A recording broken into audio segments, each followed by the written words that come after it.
Hey guys welcome. तो ये finally हमको ये रिसीव हो गया हमारा एक पैकेज, इसका हम 2 महीने से वेट कर रहे थे। आपको हम दिखाएंगे। हमने एक नई हॉबी हम स्टार्ट कर रहे हैं क्योंकि मेरी वाइफ को बहुत शौक है प्लांट्स का, तो उसके रिलेटेड ही है। इसमें बेसिकली आज हम इसकी अनबॉक्सिंग करेंगे।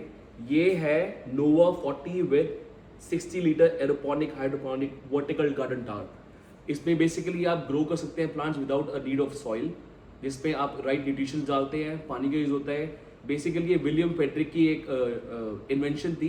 इसके पीछे साइंस है बहुत बड़ी। तो अभी हम अनबॉक्सिंग कर रहे हैं, इसको प्लेस करेंगे टार को, और उसके बाद हम अगर आप सब्सक्राइब कीजिए, मेरे ब्लॉग्स आते रहेंगे इसमें प्लेसमेंट से लेकर एंड तक, जब तक एक फुली ग्रोन प्लांट होता है। इसमें लीफी ग्रीन्स कर सकते हैं। हम भी इतने एक्सपर्ट नहीं है, बट हम फाइनली ये स्टार्ट कर रहे हैं और आपको दिखाता हूँ इसमें है क्या क्या। तो बेसिकली अगर आप कहीं से भी ऑर्डर करते हैं एक एरोपोनिक टार, एरोपोनिक बेसिकली वर्टिकली होता है वो, और अगर आप हाइड्रोपोनिक करते हैं तो हॉरिजॉन्टली होता है वो, कहीं भी किसी भी एरिया में। वर्टिकल हमने इसलिए करा है क्योंकि ईजी होगा हमको अपने बालकनी में अपने घर पे करने के लिए। तो इसमें बेसिकली आपको फूड ग्रेडेड वो होता है ये मटेरियल, ये प्लास्टिक नहीं है, ये है तो प्लास्टिक बट फूड ग्रेड है ये। तो इसमें आप ग्रो कर सकते हैं। तो आपको ये मिलता है which is kind of a cover. तो गाइस इसमें ये सारा सामान आता है आपको। अगर आप फर्स्ट टाइम ऑर्डर कर रहे हो तो आपको पूरा एक टार आएगा और आपको उसके साथ सप्लाईज मिलती है, जैसे कोकोपीट जिसमें आप प्लांट सीड्स करके ग्रो करते हो, ये कोकोपीट हो गया। और आपको एक TDS मीटर आता है जस्ट टू कैलकुलेट कि आपके पानी में कितना TDS एंड EC है। तो ये बहुत काम की चीज़ है, ठीक है। आपको स्पंज आते हैं, आपको ये सीड्स है सारी, है न्यूट्रिशंस है इसमें जो आप पानी में ऐड करते हो। फिर एक ये जो आप ये बॉक्स देख रहे हैं, ये बहुत बड़ा टब है। तो इसमें ही मेन चीज़ होती है, आपको इसके साथ प्लांट करने के लिए प्लांटर्स आते हैं जो टावर के अंदर आते हैं, एंड इसमें आपको पंप आता है इसका। मैंने अब देखना पड़ेगा खोल के, 2 पंप है, एक आई एम श्योर एक ही पंप होगा। तो अभी इसको हम पहले असेंबल करते हैं। ये भी दे देखिए, ये सीड्स हैं, ये सारे सीड्स हैं। इन पर लिखा होगा कि कौन कौन, जैसे इस पर लिखा है, कोरिएंडर लिखा है इसमें, और इसमें बॉक्चा क्या बोलते हैं उसको, बॉक्चॉय होगा इसमें। अब मेरे को याद नहीं एग्जैक्टली क्या बोलते हैं। इसमें लेटस होगा। तो इसमें आप बेसिकली लीफी ग्रीन्स और जैसे चेरी टमेटोज हो गए, स्ट्रॉबेरी हो गए, और आपकी लेटस हो गया, ये सब ग्रो कर सकते हैं। तो इसकी मैनुअल पढ़ना पड़ेगा एक बार कि इसको कैसे प्लेस करना है। वैसे मैंने इसकी वीडियो देखी हुई है, बट स्टिल इसमें काफ़ी चीज़ें हैं। तो गाइस ये इसका टब है जिसके अंदर एग्जैक्टली पानी गिरता है, और इसके ऊपर हम ये प्लेस करते हैं। बेस में लगता है हमारे यहाँ पे एक मोटर, बेसिकली फिल्ट्रेशन मोटर होती है, और इसके थ्रू, इन पाइप्स के थ्रू पानी जाता है ऊपर तक, और वो स्प्रिंकल करता है। तो इस पानी के अंदर न्यूट्रिशंस होते हैं जो स्प्रिंकल करेंगे टार्स के, जहाँ पे भी हमने प्लांटर्स लगाए होंगे। तो विद इन टाइम, जितना मैंने देखा है, अप्रॉक्सीमेटली 20-25 डेज में हम लेटस ग्रो कर सकते हैं फुली ग्रोन। तो अब इसको पहले प्लेस करते हैं पूरा। मेरे को एक बार इसको वॉश करना पड़ेगा, सारा कुछ काफ़ी थोड़ा सा डर्टी हो रही है, और फिर देखते हैं एग्जैक्टली कैसे इसको बनाना है। कोई मैनुअल दिख नहीं रही है वैसे तो मुझे, but somewhat I figure it out. Hey guys, सब कुछ खुल गया है। ये टार का पूरा सामान है, ये अभी लगाएंगे आराम से। हम देखना पड़ेगा लगाना कैसे है। साथ में फर्स्ट टाइम अगर आप ऑर्डर करते हो तो आपको काफ़ी कुछ सामान मिलता है जस्ट टू बिगिन विद। और इसमें टाइमर मिला है हमको, ये लगता है प्लग में, और इसके थ्रू क्या होता है कि हर 2 घंटे बाद आपको मोटर ऑन करने की जरूरत नहीं, मैनुअली या चेक करने की जरूरत नहीं है। अगर आपने TDS कंट्रोल कर लिया पानी का, ठीक है, आपने डाल दिया और आपने ये लगा दिया, तो हर 2 घंटे बाद फॉर 15 मिनट्स ये रन करेगी ऑटोमेटिकली, एंड वो खुद चलता रहेगा सिस्टम। इट जस्ट कि आपको एवरीडे देखना है कि कोई प्लांट ओवरग्रोन ना हो गया हो या फिर कोई प्लांट जल ना गया हो। तो इसको मैं प्लेस करता हूँ। भी काफ़ी कुछ चीज़ें हैं, मेरे को भी समझनी पड़ेगी कि ये लगाना कैसे है। और फर्स्ट टाइम अगर आप यूज़ कर रहे हो तो मैं सजेस्ट करूँगा, जो मैंने देखी थी वीडियो, एक बहुत ही फेमस यूट्यूबर है इंडिया में जो ये हाइड्रोपोनिक फार्म खोल के बैठे हैं पुणे में, उनकी देखी थी मैंने वीडियो। उन्होंने कहा था कि फर्स्ट टाइम RO का पानी यूज़ करना है, क्योंकि जो हमारा टैप वाटर है उसमें TDS काफ़ी हाई होता है। तो RO के पानी में फिल्ट्रेशन हो रखी होती है, तो बेटर है कि RO का पानी यूज़ करिए पहले बार। तो पहले मैं इसको प्लेस करता हूँ और फिर देखते हैं कि सीडिंग आज करेंगे हम कल करेंगे, देखते हैं कैसे होता है। तो गाइस फर्स्ट टाइम इसमें क्या था, पहले हमने ये मोटर लगाई है अंदर, और इस पर ये पाइप फिट करा है जिसके साथ आपको मिलता है फिट करने के लिए। तो इसको हम ऐसे प्लेस करेंगे, एंड देन सेकंड स्टेप ये होता है कि इस पे जो पहले अटैचमेंट है उसको स्क्रू से टाइट करना पड़ता है। आप देख सकते हैं यहाँ पे मैंने इसको टाइट कर दिया है, बाद में और टाइट कर देंगे इसको स्क्रू ड्राइवर से। तो पहले दूसरा स्टेप ये हो गया, और जो आपको यहाँ होल दिख रहा है इसके थ्रू आप इसकी वायरिंग को बाहर निकाल सकते हैं। तो यहाँ से वायरिंग बाहर आ चुकी है, और इसको हम ऐसे जो हमने पाइप लगाया है उस पर हम अटैच कर देंगे अंदर, एग्जैक्टली ऐसे। तो ये अब ये पूरा एक बेस बन गया हमारा, and then we'll keep adding pipes and then one more तार। ऐसे करते करते तार बन जाएगा पूरा।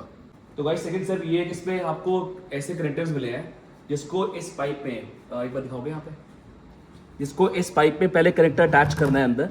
तो हमने कनेक्टर अटैच कर दिया एंड देन हमको एक पाइप ऐड करना है आगे। तो यहाँ पे हमने एक और पाइप ऐड कर दिया, तो ये एक तार बन गया। नीचे मोटर है जैसे बताया था आपको। And second step will keep adding these guys, हम इसको ऐड करते रहेंगे उस तार को पूरा क्रिएट करने के लिए। जैसे हमने यहाँ ऐड करा और ये गया नीचे, तो ये खुद ही इसमें फिक्स हो जाएगा। आई एम नॉट श्योर मैंने राइट वाला ऐड करा है, मेरे ख्याल से ठीक है, बाकी हम देख लेंगे एक बार। और गाइस यहाँ तक हो चुका है ये तार, और सेम स्टेप हमने फॉलो करा है। इसके बाद एक और कनेक्टर लगेगा, यहाँ पे हमने लगाया है ये कनेक्टर, एंड देन अगेन एक और इसके ऊपर पाइप आ गया। सेम स्टेप फॉलो हो रहे हैं, कुछ डिफरेंट नहीं है जब से हमने फोर्थ स्टेप करा था, और सेम चीज़ वही। इसको हमने यहाँ लगाना है, ये जाएगा नीचे। तो बेसिकली जो आपको ये होल्स दिख रहे हैं यहाँ पे प्लांट्स आते हैं। तो ये 40 प्लांटर्स हैं एक सेक्शन में, 1 2 3 4 5 प्लांट्स आते हैं। 36 एज पर कल्पना 6 is 40 और 6 5 6 7 जा 40 42 42 हाँ 42 प्लांट्स है इसमें। हाँ 42 प्लांट्स आएंगे। ओके 42 प्लांट्स आएंगे। My ये bad. 7 है ना ये। मेरी गलती से 40 क्वेश्चन होगी नहीं। एनीवे ओके, तो गाइस ऑलमोस्ट लास्ट स्टेप पे आ चुके हैं, क्योंकि 1 2 3 4 5 6 7 स्टोरी तो मेरे ख्याल से हो चुकी है, और ये एक और लगेगा ये वाला। इसके बाद लगेगी टॉप की कैप।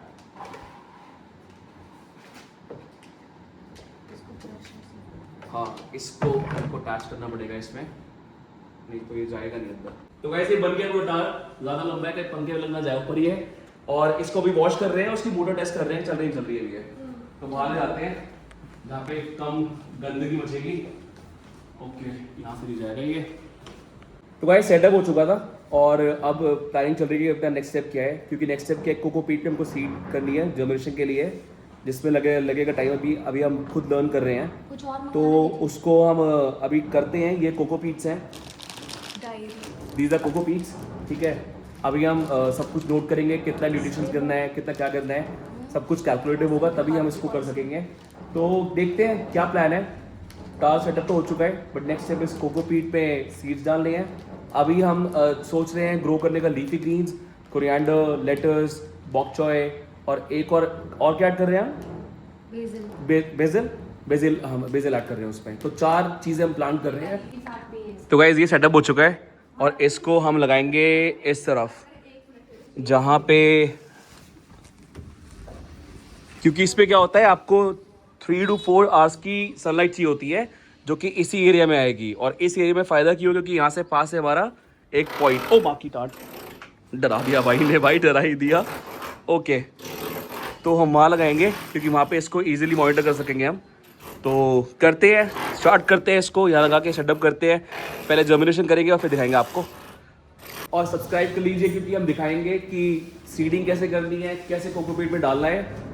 सब्सक्राइब नहीं करोगे तो कुछ नहीं दिखने वाला है आपको। आगे के स्टेप्स क्या है, और 3 to 4 वीक्स फ्रॉम नाउ आपको हम दिखाएंगे कितना ग्रो हम कर चुके हैं और एग्जैक्टली हो क्या रहा है। तो ये हमारे पार्टनर्स घूम रहे हैं आस-पास ही, छुपना जा रहे हैं, पता नहीं क्यों। Okay guys bye. तो गाइस तार सेटअप हो चुका था, बट मेनली स्टेप क्या है हमारा, सेकंड स्टेप, हालांकि ये फर्स्ट स्टेप होता है अगर आप हाइड्रोपोनिक या एरोपोनिक कर रहे हो, कि सीड्स ग्रो करने हैं आपको कोकोपीट में पहले। क्योंकि ट्रांसफर ये है, एग्जैक्टली ये चीज़ होती है उसमें। तो ये कोकोपीट है हमारे पास। हम सोच रहे हैं कि हम पूरा ना करें 42 प्लांट्स, हम सिर्फ 20 करने वाले हैं। तो हम 20 कोकोपीट्स खोलेंगे, एंड इनको खोलने के बाद हम इनको प्लेस करेंगे। हमने ये नॉन टॉक्सिक प्लास्टिक लिया है, फूड ग्रेड, जिसमें हम प्लेस करके सीडिंग करेंगे। पहले जर्मिनेशन होगी, सीड्स बड़े होंगे 15 डेज में, उसके बाद हम उसको ट्रांसफर करेंगे टार में अपने। तो इसमें हमने आरओ का पानी लिया है, क्योंकि हम इसका TDS चेक कर लेते हैं एग्जैक्टली कितना आ रहा है। सो वी मेक श्योर कि ये 100 से कम हो। गाइस इसका TDS आ रहा है 16, विच इज परफेक्ट। 16 है तो 100 के 50 से भी कम है ये। इसको हमें कुछ जरूरत नहीं करने की। इसमें TDS बहुत कम है, तो इसमें हम न्यूट्रिशन ऐड नहीं करेंगे अभी। तो द फर्स्ट स्टेप इज, तो गाइस हमने ओपन कर लिए थे कोकोपीट्स, ठीक है। ये हमारे सीड्स हैं जिनको हमने अलग कर दिया, जो कि ये गीले ना हो जाए। और इसको हम कैप को बंद कर देते हैं यहाँ से। ओके, ये इतनी डिफिकल्ट क्यों है भाई। ओके, तो मेक श्योर कि आप इसका ये वाइट ट्रैप ना खोलें, क्योंकि ये इसको कंटेन करके रखेगा रूट्स को। तो ये हमारा लास्ट ऐड कर देते हैं। एंड नेक्स्ट स्टेप क्या है, इनको हम रख देते हैं अलग से, क्योंकि बाद में यूज़ कर रहे हैं हम, 40 ग्रो नहीं कर रहे हैं। तो अभी हमको इनको मॉइस्ट करना है आरओ के पानी से, और ये 4 to 5 मिनट्स के बाद ये खुद ही एक्सपैंड हो जाते हैं। तो मैं इनको मॉइस्ट कर देता हूँ हल्का हल्का, दिस इज लाइक दिस। ये देखिए आप, एक्सपेंशन हो रही है, वो बड़े हो रहे हैं धीरे धीरे। तो हम 4 to 5 मिनट्स रुकेंगे तो ये खुद बड़े हो जाएंगे। वाह, मम्मी कह रही है वाओ। ऊपर आ रहे हैं तो। हाँ जी, ये बड़े हो जाएंगे अभी। अच्छा, तो इसमें बीज डाल दिए? नहीं अभी नहीं, सीडिंग पहले इसको बड़ा करना है। तो गाइस सीडिंग हो चुकी है, देखो ये कितने एक्सपैंड हो चुके हैं। ये डिस्क काफ़ी एक्सपैंड हो चुकी है। इस पे हमने करे हैं 4 में कोरिएंडर, एंड देन 6 में coriander, 6 lettuce, 4 basils and 4 pak choi. तो हमें करना क्या है कि इसको अब इसको ढक के हमें 3 दिन के लिए किसी डार्क प्लेस पे रखना है, एंड उसके बाद इसको बाहर लाना है नॉर्मल सनलाइट में 3 to 4 आवर्स, एंड रेगुलरली एक बार इसको वाटर करना है।